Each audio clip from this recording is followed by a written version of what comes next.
Right, so Annette Edmondson, fresh from double triumph in Paris at the World Championships, World Omnium champion and part of the team pursuit girls who of course beat the British to gold. You must be so pleased with the way it's going. Absolutely. We've changed a lot of things around back home. We've changed our coaching staff, and a lot of the riders have been coming in from interstate. So it's really, really positive to see that those changes are working. And I'm sure you arrived in Paris aiming to win, but hand on heart, did you expect to win? Not once, but twice? We knew our form was there. I believed that we could win the team shoot, and so did my teammates, and I think that was the difference from the last few years.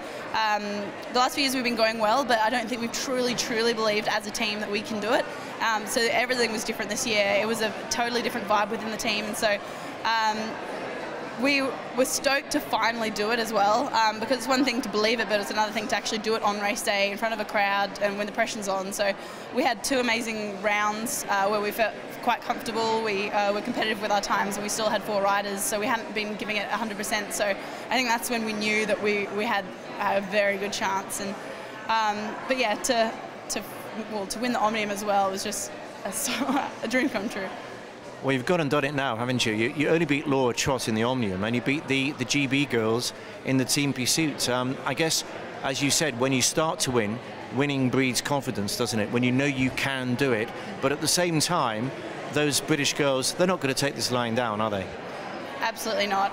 We always know that they come back fighting, and so I think we've been getting a little bit closer each year since the Olympics, so I think for them to finally have been beaten is probably, well, it might be what they needed, I think, to kind of give them a bit more motivation to come back in. But we can't do anything about that. We can just focus on ourselves. We know that what we're doing is working, and so all we're going to do is focus on keeping the pressure on, and yeah.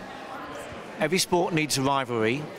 You've got a rivalry, and that's with the British. Of course, it's Australia and it's Britain, so it's a age-old rivalry. But it's great for the sport, for everybody else looking in.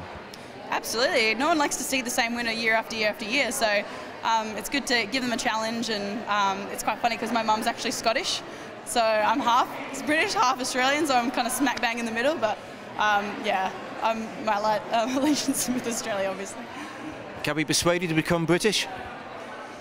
I've considered it every now and then, but I've spent too much time with these girls and with the Australian system, so I think I would just be betraying them in the end. Now that the British women's team pursuit team, as you know, multiple world champions, Olympic champions, broke the world record every time they raced.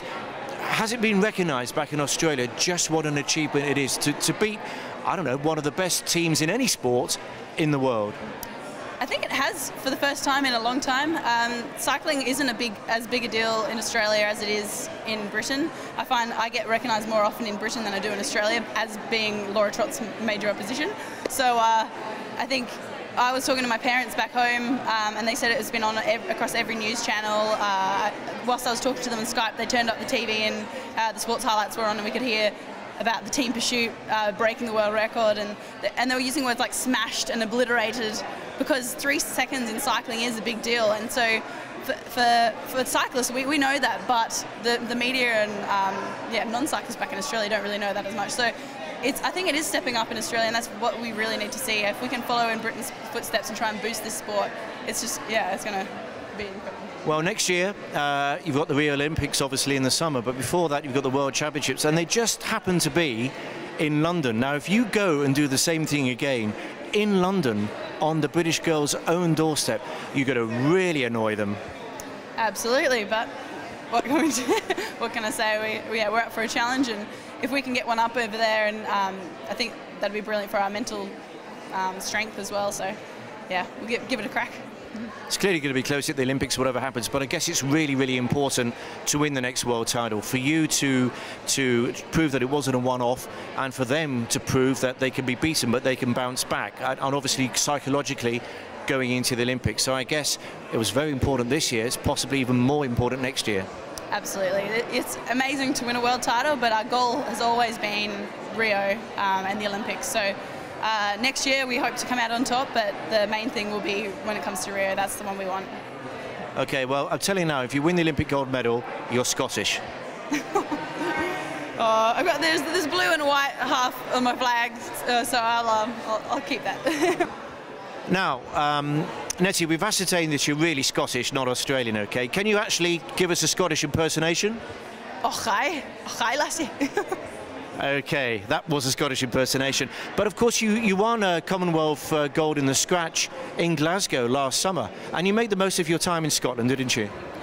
Yeah, that's why it was so special to have the Commonwealth Games in Glasgow, because I had my mum's side of the family and my dad's side of the family both coming together, and so yeah, to stand on that on the podium in Glasgow for Australia was, yeah, a dream come true. And you didn't go straight home, did you? You went and visited parts of Scotland, and you did some dancing. Yes, so I had a couple of weeks off afterwards, so we drove about 4 hours north up to Elgin, to where my grandparents live, and yeah, one of my mum's good friends her daughter had a wedding, and so we were lucky enough to be invited, and we got to learn how to do the ceilidh, and my brother and I were out there all night dancing. It was so much fun. Okay.